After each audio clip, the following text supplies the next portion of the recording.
السلام علیکم ورحمۃ اللہ وبرکاتہ۔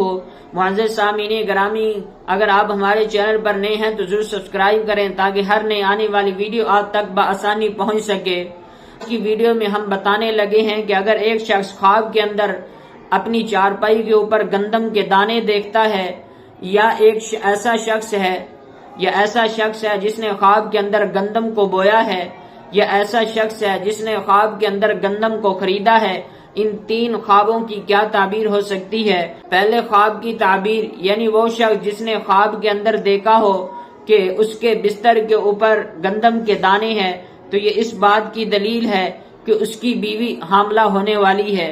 اور دوسرے نمبر پر ایسا شخص جس نے خواب کے اندر دیکھا ہو کہ وہ گندم کو خرید رہا ہے، تو یہ اس بات کی دلیل ہے کہ خیر اور نیکی کو پائے گا، یعنی خیر اسے پہنچے گی اور نیکی کا موقع اللہ پاک اسے عطا کریں گے۔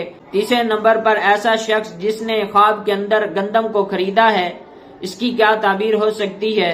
خواب کے اندر گندم کو خریدنا اس بات کی دلیل ہے کہ ایسے شخص کو خوشحالی ملنے والی ہے اور اہل و عیال میں اسے قدر و منزلت ملنے والی ہے، خاندان کے اندر اسے ایک مرتبہ ملنے والا ہے۔ دوستو، اگر آپ کو ہماری ویڈیو اچھی لگی ہے تو ضرور سبسکرائب کریں تاکہ ہر نئے آنے والی ویڈیو آپ تک بآسانی پہنچ سکے۔ اگلی ویڈیو تک کے لیے خدا حافظ۔